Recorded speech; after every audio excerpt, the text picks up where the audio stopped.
Pozdravljen, ali si radoveden, kako je nastalo svetopismo? Potem je ta video prav zate.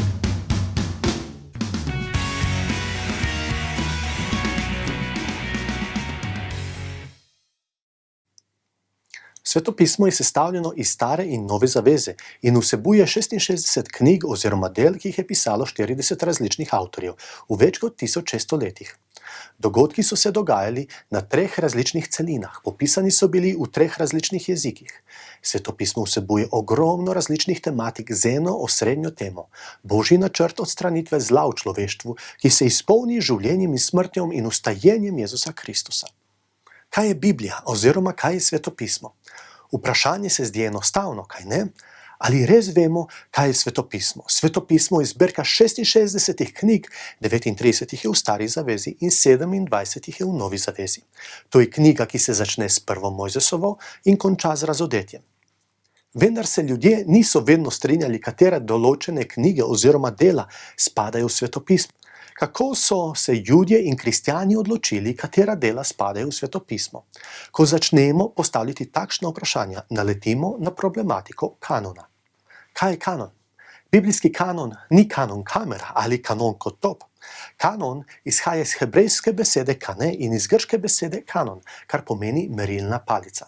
Kanon torej je načelo oziroma norma. V starih časih so namesto metra uporabljali merilne palice. In merilna palica je bila merski standard. Tako je biblijski kanon merilni standard vere in prakse v človekovem življenju. Tako ljudje lahko primerjajo svoja življenja s svetopisemskim standardom.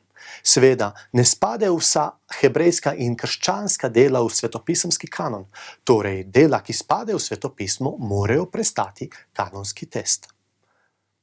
Kanonski test. Ker je Bog razodel svojo besedo po preprostih ljudeh, je pomembno vedeti, katera dela so resnično od Boga in katera dela so samo človeško mnenje oziroma človeška modrost. Tako se je pojavil konsens, to je soglasje, privolitev na primer strokovnjakov, kaj določa primeren test za kanonizacijo.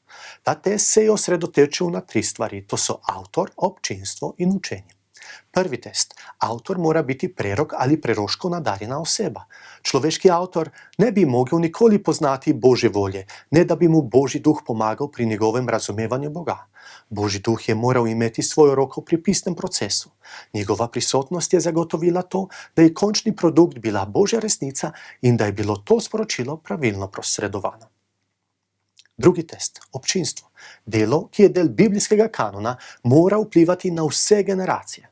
Božje sporočilo ne more biti omejeno na eno občinstvo. Če je delo Božja beseda, potem mora biti relevantno za vse ljudi v vseh časih. Avtor je mogoče res napisal delo za določeno publiko, vendar, če je to Božja beseda, potem lahko vsi, ki to berejo, prenesejo njeno učenje v svoje življenje. Tretji test. Napisano v skladu s prejšnjim razodetjem. Delo, ki je del biblijskega kanona, ne sme izpodbijati zgodnejšega razodetja Boga. Naprimer, če novo delo trdi, da je od Boga in hkrati izpodbija oziroma nasprotuje učenju, pa si vzemimo kot primer 5. Mojzesovo knjigo, 5. poglavje, 8. vrstica, ne delaj si rezane podobe, potem ne more biti Božja beseda. Božja resnica ostaja ista in sama sebe ne bi izpodbijala. Novo razodetje lahko razodeva nadaljne informacije o Božjem načrtu in njegovih namenih, vendar ne bi nikoli nasprotovalo staremu razodetju. Oblikovanje kanona. Z uporabo prej naštetih kriterijev so hebrejski učenjaki, rabini, določili, katera dela spadajo v staro zavezo in katera dela ne. Ne glede na to, pa je prišlo včasih do zmede med ljudmi. Zaradi tega so se judovski voditelji občasno srečevali na tako imenovanih sestankih ali koncilih.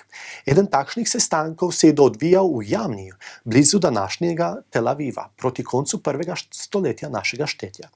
Konzilij v Jamni. Na tem konziliju se učenjaki niso dogovarjali, katera dela sodijo v staro zavezo, ampak so samo potrdili dela, ki so bile že stoletja poznana kot Božja beseda. Pa naj vam povem še eno zanimivost. 1. Mojzesova se v hebrejskem jeziku imenuje v začetku, 2. Mojzesova se imenuje v hebrejščini, to so imena, 3. Mojzesova se imenuje in poklical je, 4. Mojzesova se imenuje v puščavi in 5. Mojzesova se imenuje, to so besede. Kako smo dobili svetopismo? Originalnih izvodov svetopisemskih del nimamo. Imamo pa kopije originalov. Zaradi krhkosti papirusa je bilo potrebno znova in znova prepisovati tekste. Antični učenjaki, ki so prepisovali biblične tekste, so verjeli, da prepisujejo besede samega Boga. Zaradi tega so to opravljali še z večjo pozornostjo, da bi ohranili tekst, ki so ga prijeli. Tako smo lahko sigurni o istovetnosti del, ki jih danes beremo kot Sveto pismo. Najbolj pomembne kopije Stare zaveze. Mazorični teksti Stare zaveze iz leta 100 našega štetja. Samarijski teksti iz leta 200 pa do 100 pred našim štetjem. In kumranski rokopisi ravno tako iz leta 200 pa do 100 pred našim štetjem. In tukaj so se odkrile skoraj vse knjige oziroma dela Stare zaveze, razen Estere. Ti so pomembni, ker so potrdili točnost mazoričnih tekstov. Kumranski rokopisi so bili najdeni leta 1947. Deveterokanonične knjige. Ta dela so bila napisana po zadnjem starozaveznem preroku Malahiji, pa v obdobju tja do prihoda Jezusa Kristusa na svet. Nekatere cerkve smatrajo te tekste za Sveto pismo, vendar jih antični judovski učenjaki niso prepoznali oziroma potrdili kot Božjo besedo, oziroma kot tekste, ki imajo avtoriteto. Protestanti so se odločili sprijeti Staro zavezo, kot so judovski rabini potrdili kanonizacijo Stare zaveze na konciliju v Jamniji. Deveterokanonične knjige imajo dragoceno zgodovinsko in literarno vrednost, vendar jim primanjkuje znamenj o Božjem avtorstvu. Torej, ta dela nimajo duhovne avtoritete, niso Božja beseda, kot preostala dela v Svetem pismu. Vendar so zelo pomembna, ker nam pomagajo razumeti zgodovinsko in ljudsko modrost ter kulturno ozadje takratnega časa. Nova zaveza. Nova zaveza je bila napisana približno med leti 50 pa do 95 našega štetja. Originali so izgubljeni, ker so bili napisani na papirusu, vendar obstaja preko 5600 antičnih kopij originalov Nove zaveze. Napisanih v grščini, prevedeni so bili še v sirščino, latinščino in koptski jezik. Samo v latinščini obstaja preko 8000 antičnih kopij Nove zaveze. Ker je papirus po naravi krhek, so tekst prepisovali, da bi ga ohranili. Točnost prepisov Nove zaveze je 99,5%. Evangeliji so biografija Jezusa Kristusa iz Nazareta. Apostolska dela popisujejo njegov zgodovinski vpliv v 1. stoletju našega štetja.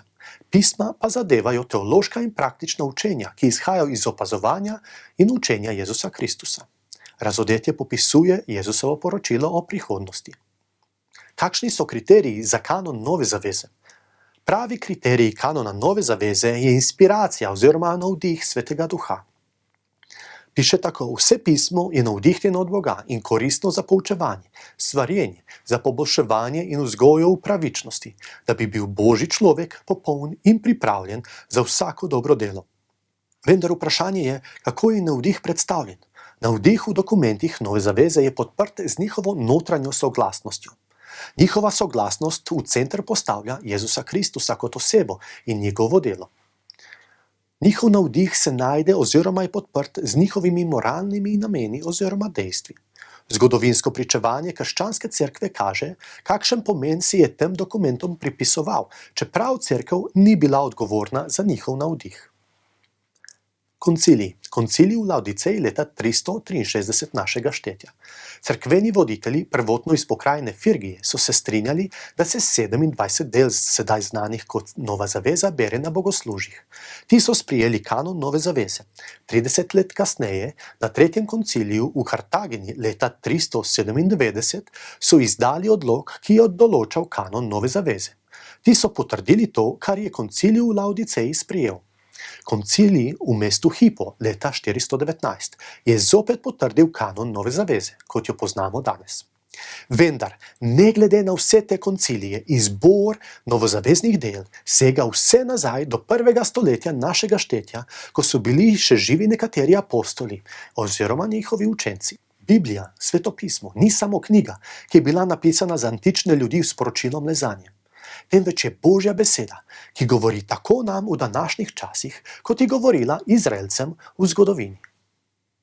Sveto pismo je fantastična knjiga, ki nam daje celostno sliko povesti človeštva od začetka do konca.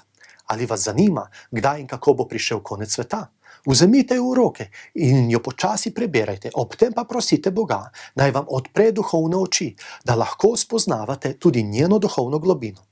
Začnite z Evangelijem po Janezu, ne bo vam šal. Sem Andrej Zelenjak za Center Evangelij danes.